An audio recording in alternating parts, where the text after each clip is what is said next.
rest of the world is not quite ready to begin interviewing this fellow or listening to what he has to say, but we sure are.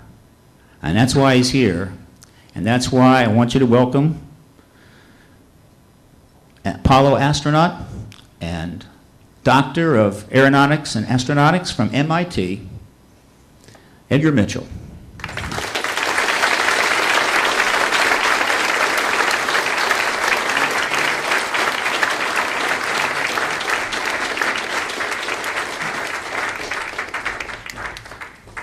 Thank you, Steve. Thank you, George. Thank you, Paul, for those wonderful words. My voice is failing me here.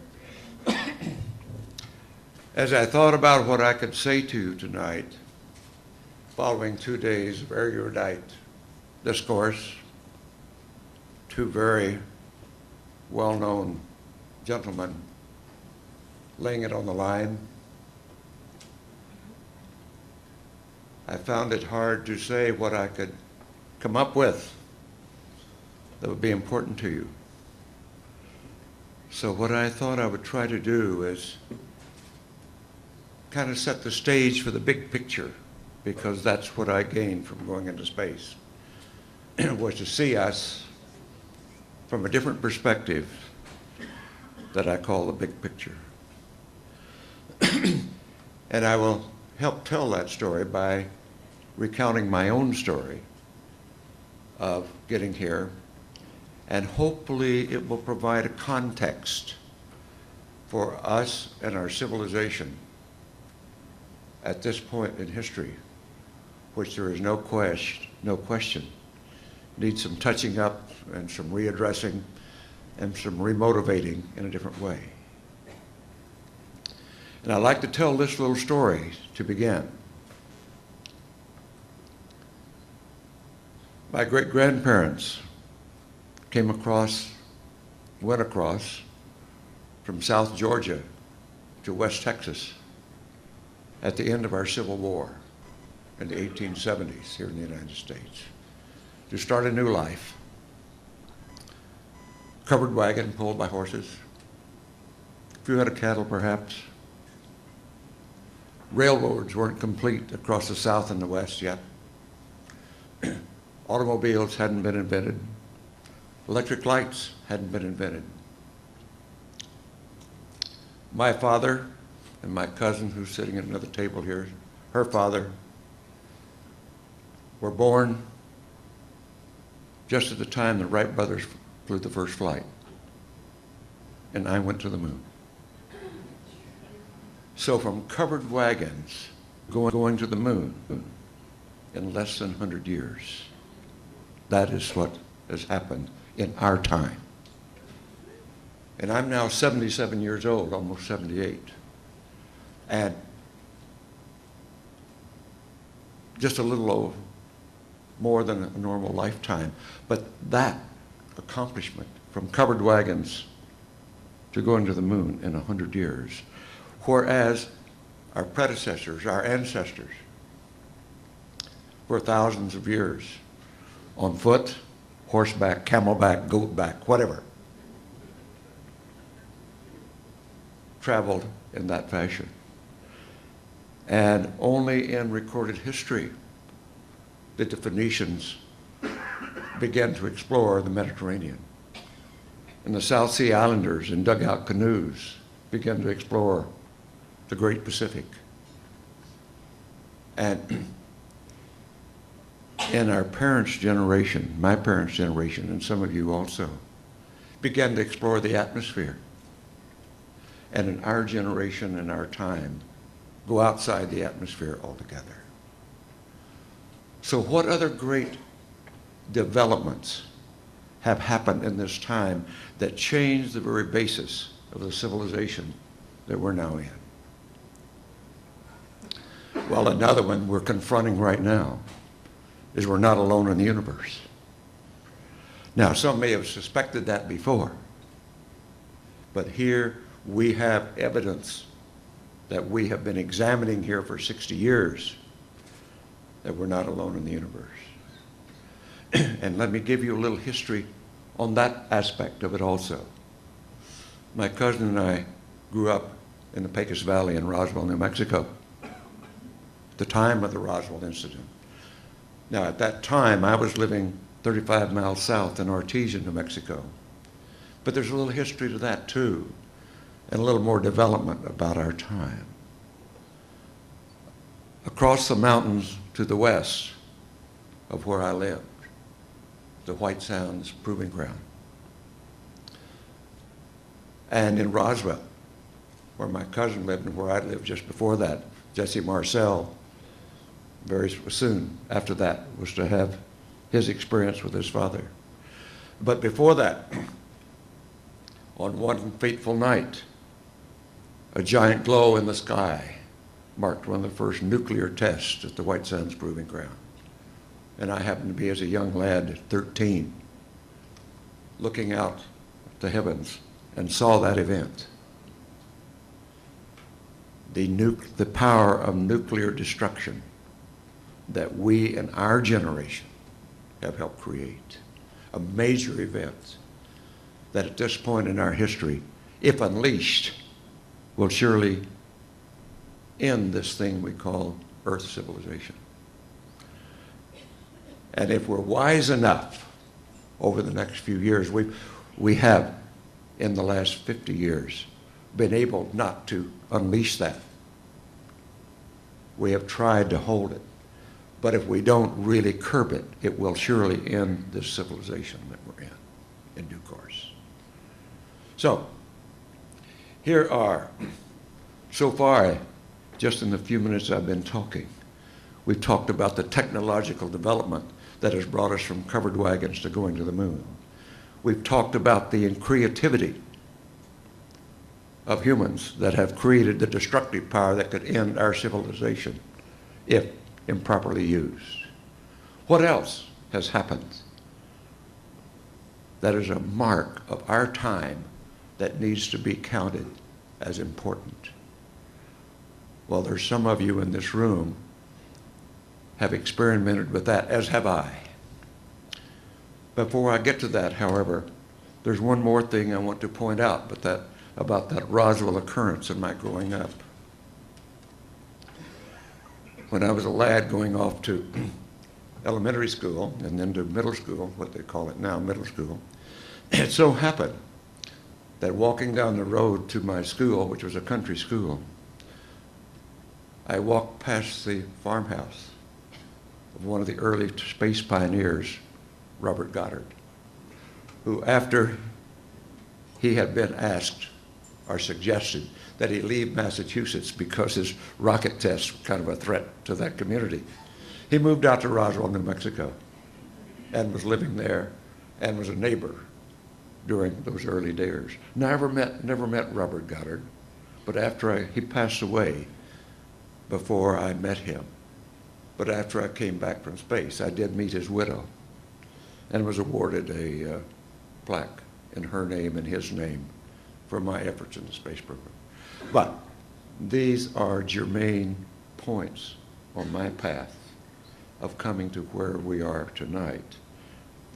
And there's one more major incident in my life, and some of you here tonight, particularly John Alexander, has been aware of.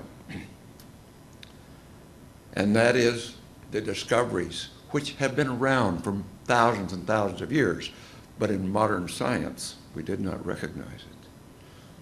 The fact that with our mind and our belief and our creative capability, we directly influence external physical reality.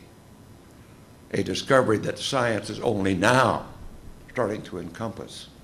But some of us, and that is my noetic heritage here, have come to realize the very power of mental functioning and intentionality in particular in helping create the reality that we experience out here. And all of that leads us to this point in time where we are the first spacefaring civilization of our time. And we have been visited by other spacefaring civilizations. And so these events of the last 100 years have given us the opportunity to solve our enormous problems, but our inability to use them with integrity and creative intelligence in the right way has threatened the very existence of our species and all species on planet Earth. And so, the greatest issue that we face right now, of which encompasses all of these things I have just mentioned, is the very fact that this civilization is not on a sustainable path because of its growth in population, because of its greed in economic matters, because of its propensity to use violence to resolve problems, the destruction of our environment that we depend upon for life and all species depend upon for life. Those are the issues that face us at this point. And at one of my first major appearances after coming back from the moon and leaving NASA was a talk at International Rotary Convention in Lausanne, Switzerland in 1973, in which I discussed at that point the prognosis for peak oil, and that we're dealing with a limited resource.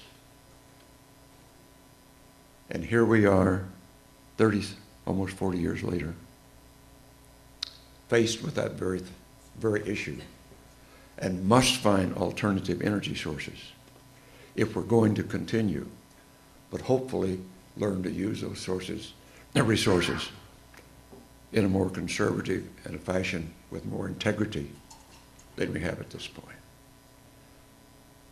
So my main passion these days, what I'm all about,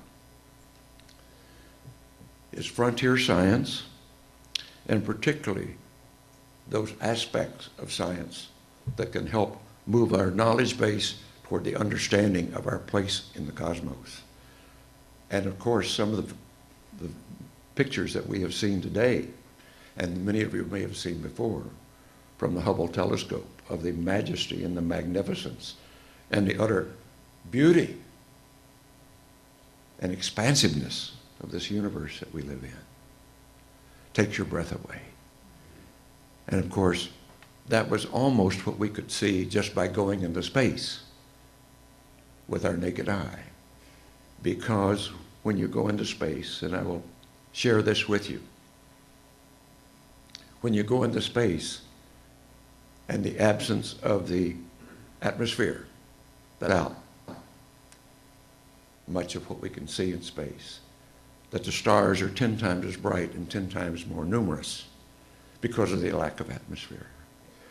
And we, in coming home on our flight in particular, but I think all the flights did the same thing, what we call the barbecue mode, was perpendicular to the ecliptic and rotating to keep thermal balance on the spacecraft from the sun, which allowed the Earth, the moon, the sun, and a 360-degree panorama of the heavens to appear in the spacecraft windows every 2 minutes. Wow. And it's not quite as magnificent as you can see with the Hubble pictures, but it's damn close. And it blows you away. And it makes you fall in love with the universe all over again, the magnificence of that. And that was the founding idea. That was the founding inspiration for the Institute of Noetic Sciences, because I realized that every generation for centuries, maybe thousands of years, and looking at the heavens, as was pointed out tonight, asked these deep questions. Who are we? How did we get here? Where are we going? What's this really all about? What's our relationship to the cosmos? And every generation has found an answer satisfying to them. And I realized that in this time, our cosmology from science was perhaps incomplete and perhaps flawed. Certainly incomplete and perhaps flawed. Our cosmology from our cultural traditions normally rooted in religion were archaic and perhaps flawed. and as a first-generation spacefaring civilization from Earth, perhaps we needed to re-ask that question about who are we and how do we get here? What's this all about? From the point of view of being a spacefaring civilization. And now, in retrospect, with Hubble telescope pictures to help us relook at that and re-understand the magnificence of where we are. So, my life since that time, that transcendent experience of falling in love with the universe all over again, and later learning because of that experience of seeing Earth from space and experiencing oneness with all it is because of that.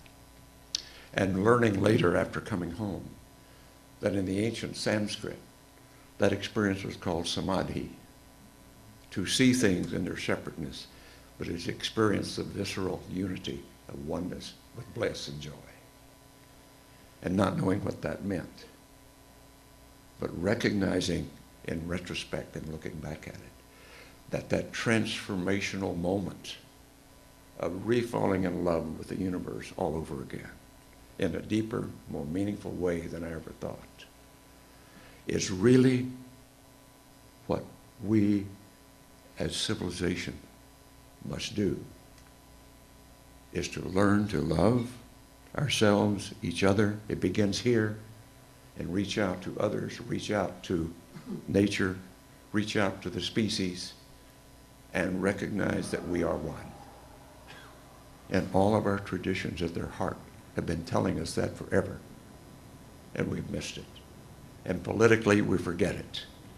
And we get caught up in our greed and our self-service. And we do to our planet and ourself and our civilization exactly what we're doing now. I did write a paper at the fall of the Berlin Wall. And the gist of that paper, modestly distributed, the gist of that paper was, how long can democratic free market capitalism endure in the absence of an ideological opponent? And I think we're seeing the answer to that now, is that it implodes from its own excesses. And that seems to be what's happening to us. And by all the pundits that we can listen to, we're at a tipping point. We're at a point, a bifurcation point, to use words from systems theory. And it's not clear which way it's going to go.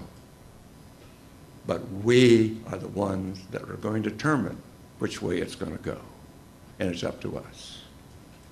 And so the challenge from all of these things we've heard today about visitors and remote viewing and mind over matter and spacefaring and going from covered wagons to going to the moon, that's a part of our heritage of this postmodern time that we're in. But it's a heritage filled with peril because our technologies and our willingness to use them strictly for our benefit and not for the greater good is our undoing. And I will not keep us longer tonight because that is the basic message. But I would like to leave you with the saying that also comes out of the ancient Sanskrit that I find is vitally important. And I'll remind you one more concept. If we go back to the 50s, at the beginning of the space age, and mind you, my first experience of thinking about going into space occurred aboard an aircraft carrier in October the 4th, 1957, coming back from the Pacific on carrier duty after the Korean War, when Sputnik went up on October the 4th. And I realized that humans would be right behind robot spacecraft. And no humans had been above 60,000 feet into the atmosphere at that point. And our concept of the heavens and our place in it was about as sophisticated at that time as God in the heavens, man in the middle, and everything else below.